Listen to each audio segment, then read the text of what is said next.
Le premier amour, on ne le comprend pas. on le ressent. Le ventre qui se serre, les mains moites, l'attente impatiente à côté du téléphone.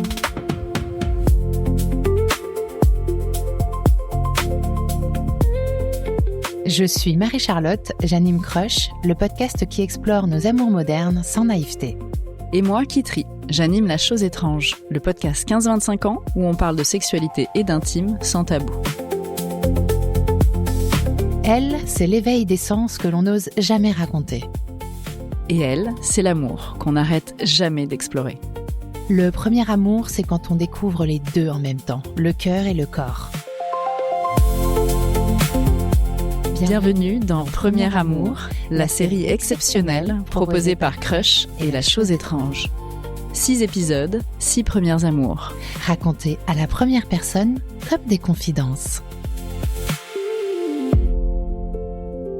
Je m'appelle Julien, j'ai 47 ans. L'histoire se passe à la fin des années 80, peut-être 89 ou 90, et je devais avoir 12 ans.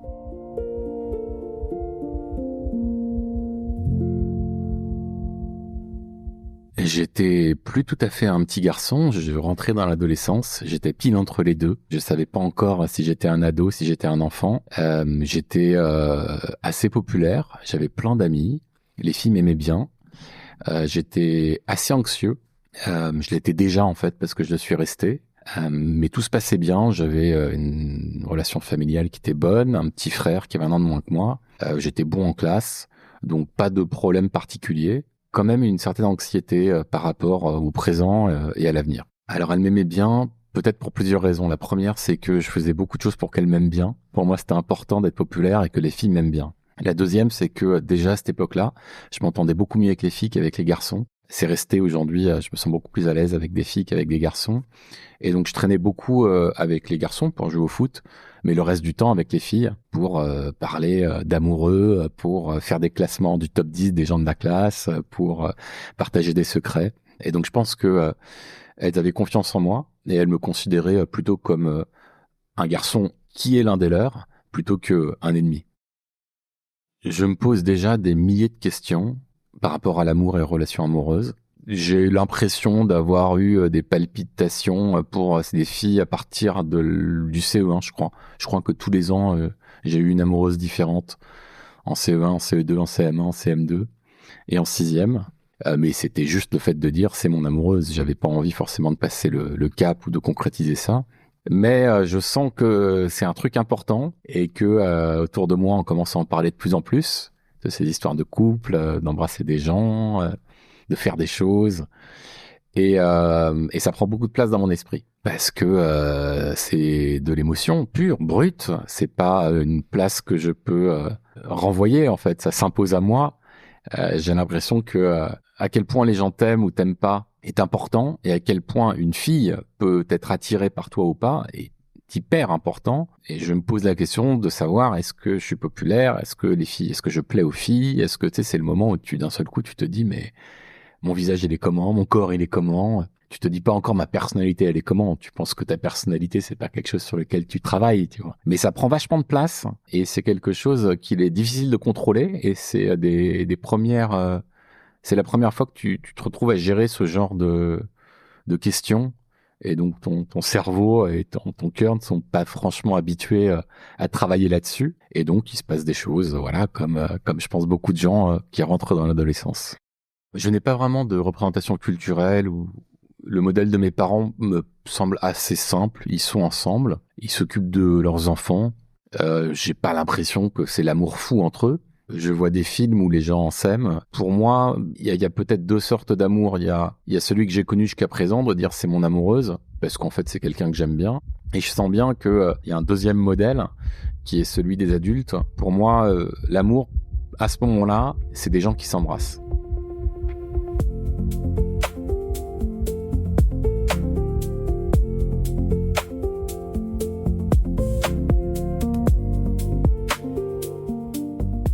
Donc j'ai 12 ans, je crois. Je suis en début de 5e et j'ai changé de collège. Donc je suis dans un nouveau collège avec des nouveaux amis et je revois mes anciens amis, ceux du collège précédent, uniquement à l'occasion de Boom, puisque fin 80, début 90, c'est la grande époque des booms, où les gens se retrouvent pour danser des rocks un peu et des slows beaucoup. Et donc quelques semaines après la rentrée des classes, je suis invité à une boom chez mes anciens copains, où il y a donc mes anciens copains, mais aussi des nouveaux. Et je commence à danser un premier slow avec une fille que je ne connais pas, qui s'appelle Déborah.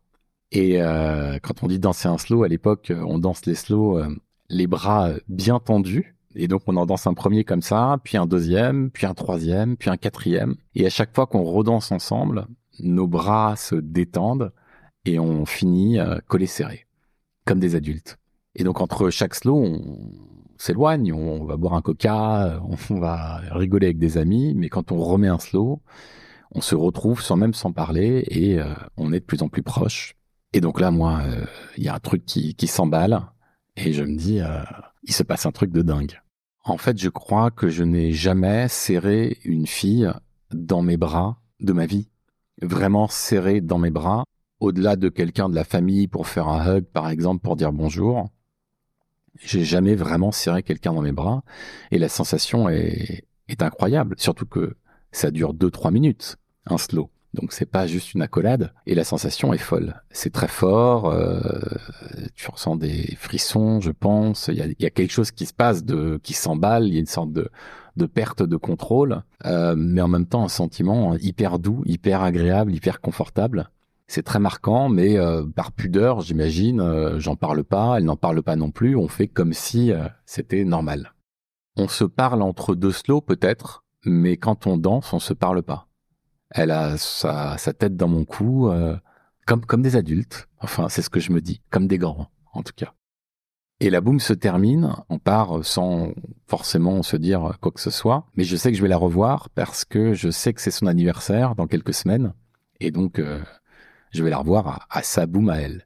Et je rentre chez moi, tout excité, tout ému, tellement chamboulé que quand ma mère me demande comment ça s'est passé, en général je dis rien à ma mère. Mais là, je lui dis quand même, c'était sympa. Et il y avait une fille qui était nouvelle, que je connaissais pas, qui s'appelait Déborah. Je donne le nom de famille de Déborah à ma mère, qui me dit, mais tu sais, tu la connais. Elle était en maternelle avec toi. Et d'ailleurs, elle habite juste en face. Elle habite là. Et elle me montre l'immeuble d'en face.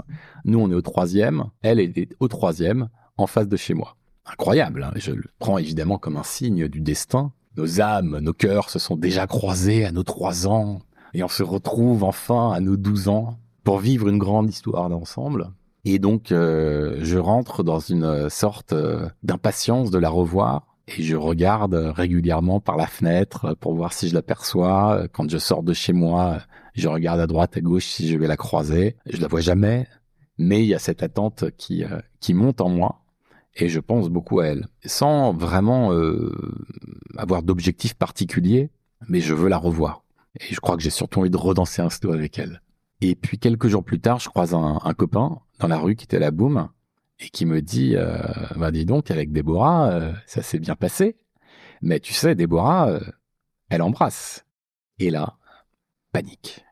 Panique parce que j'ai jamais embrassé une fille, enfin j'ai jamais emballé une fille, donc embrasser une fille avec la langue, je me sens pas du tout prêt pour le faire. Pas du tout. Je sais pas pourquoi, mais voilà, je suis pas prêt. Donc ça me fait extrêmement peur de me dire que si je la revois, je vais devoir l'emballer. Et donc je passe d'un moment d'espérance à un moment d'angoisse terrible de croiser Déborah dans la rue. Et donc maintenant, quand je sors de chez moi, je regarde toujours à gauche et à droite, pas qu'elle soit là, mais que la voie soit libre pour éviter absolument de la croiser dans la rue. Et un jour, ma mère m'envoie acheter du pain, je me rappelle très très bien, elle me demande d'acheter une baguette moulée, pas trop cuite, et sans réfléchir, je sors de chez moi et je tombe nez à nez avec Déborah qui est devant chez elle, qui sort son chien, un petit caniche blanc, et qui me dit « Ah mais Julien, comment ça va ?» Et moi, panique absolue. Je me fige d'abord, incapable de dire le moindre mot, je cherche une réaction à avoir, et ce qui va instinctivement, c'est de partir en courant. Et donc, je détale dans le sens inverse. Je remonte toute la rue en courant comme un détaré. Je tourne au coin de la rue. Là, je reprends mon souffle quelques secondes et je reviens sur mes pas. Je passe une tête au coin de la rue pour voir si elle est partie. Et Déborah est toujours là. figée elle aussi, complètement décontenancée de m'avoir vu d'étaler devant elle, et elle me voit même repasser une tête pour checker la situation. Donc la honte que j'ai ressentie en partant en courant et que je pensais maximale ne l'était pas, et j'ai atteint un nouveau niveau de honte, d'autant plus que au lieu d'aller vers elle, je repars en courant dans l'autre sens. Et j'achète ma baguette et je rentre chez moi, tout piteux, couvert de honte.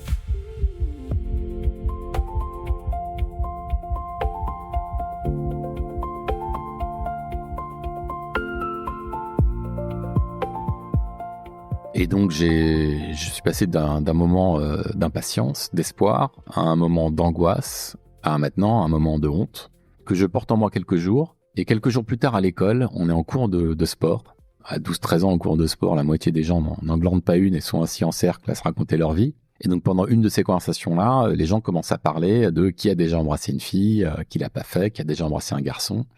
Et je me rends compte que la moitié des gens, enfin une grande partie en tout cas de mes copains, disent qu'ils ont déjà emballé quelqu'un. Et le simple fait d'avoir cette conversation-là rend la chose, d'un coup, socialement, totalement acceptable pour moi. Ah bah oui, en fait, c'est normal. Emballer quelqu'un, je suis prêt, je peux le faire, et du coup, je veux le faire. Dans cette conversation, j'annonce à tout le monde que dans quelques semaines, moi aussi, je vais emballer une fille, qu'elle s'appelle Déborah, et que ce sera à sa boum. Et donc là, je rentre chez moi avec un nouveau sentiment, celui de l'excitation et l'attente de recevoir l'invitation à l'anniversaire de Déborah.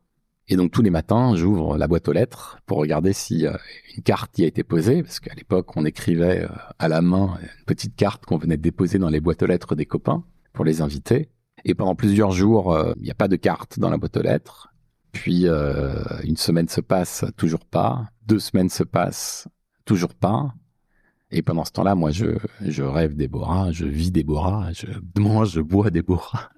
Et un jour, je croise un autre copain dans la rue qui me dit « Mais pourquoi t'es pas venu à l'anniversaire de Déborah ?»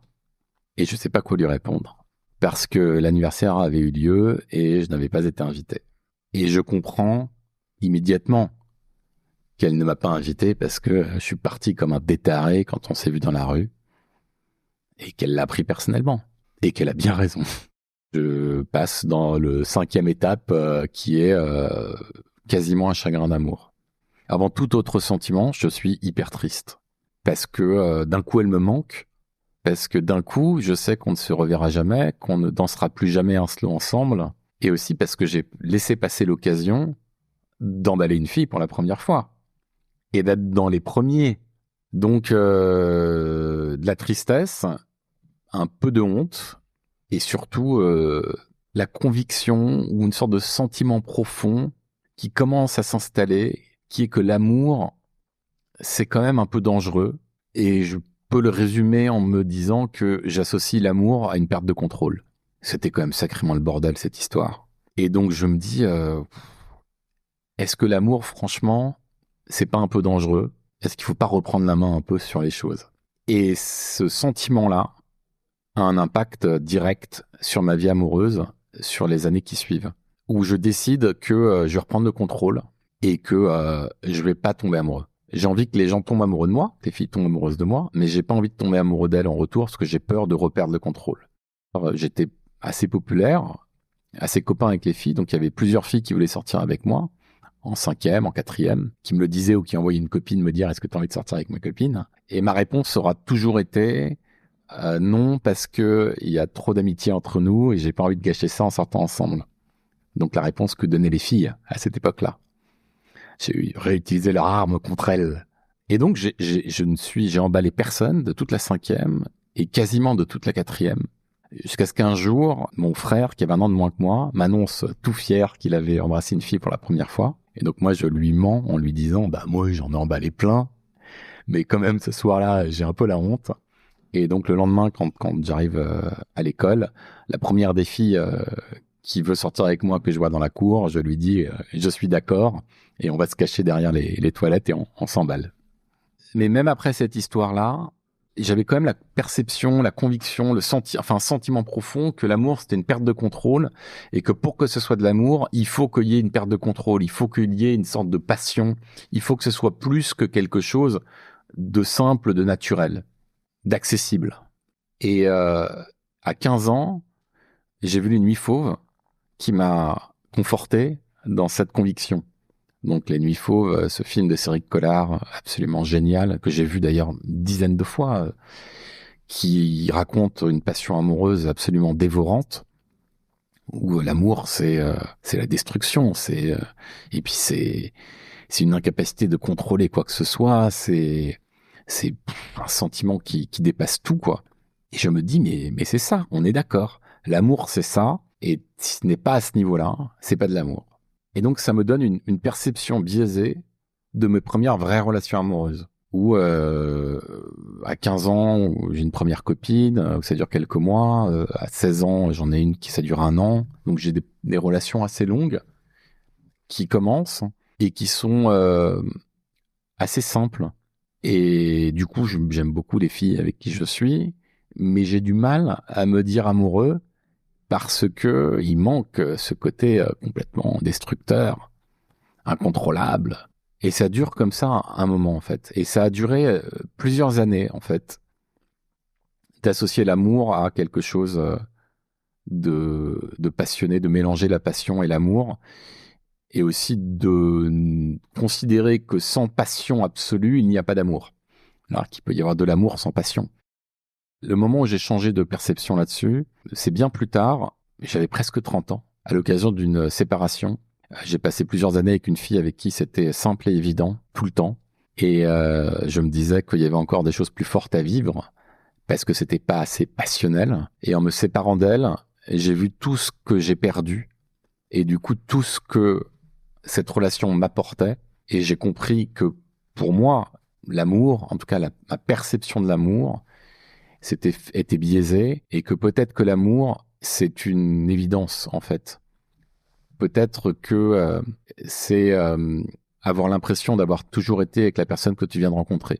Je me suis rendu compte avec le temps que c'est extrêmement difficile de faire simple dans la vie en général et dans le couple en particulier, et que quand tu as une évidence ou quand tu as un certain nombre d'évidences avec quelqu'un et que tu les sens immédiatement, c'est extrêmement rare, c'est extrêmement précieux, et pour moi, c'est peut-être ça qu'on peut considérer de l'amour. En tout cas, c'est dans ces moments-là où j'ai envie de dire je t'aime maintenant, quand je me sens parfaitement bien avec quelqu'un, quand je sens une sorte d'équilibre. Ça peut être un moment furtif ou un moment plus long. Et finalement, je trouve que ça répond assez bien à cette rencontre avec Déborah, où j'ai eu l'impression d'avoir toujours dansé avec elle dès le premier slow qu'on a fait ensemble.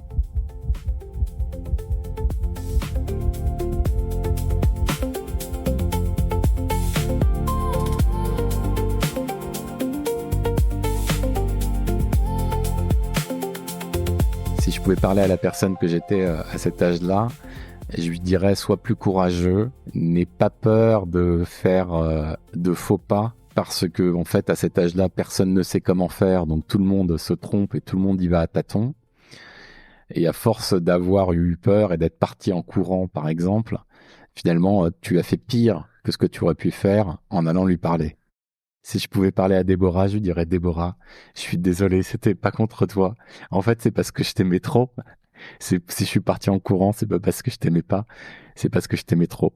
Quand je repense à Déborah, la place qu'elle peut occuper dans mon parcours amoureux, c'est une place très symbolique, parce que j'ai l'impression que ça commence par elle, mais c'est quand même une toute petite place, parce que j'ai eu des histoires, des rencontres très fortes, très importantes dans ma vie. Évidemment, je ne repense pas à Déborah en ayant l'espoir de la retrouver, mais je ne l'aurais jamais oubliée.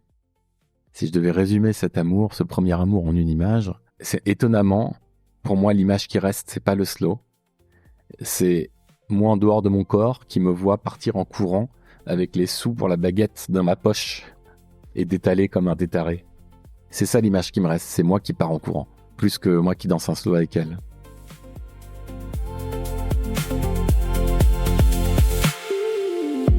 On n'oublie jamais son premier amour. Même quand on a tout oublié de la personne. Il reste quelque chose, une trace. Dans la mémoire et dans le corps. Et si ton premier amour, tu ne l'as pas encore vécu, sache que tout ce que tu ressens compte déjà. Si cette histoire t'a ému, Abonne-toi à nos podcasts Crush et La Chose Étrange. Et à nos comptes Instagram, dont tu trouveras les liens en description. Et viens nous raconter ton premier amour en commentaire. On a hâte de lire ça.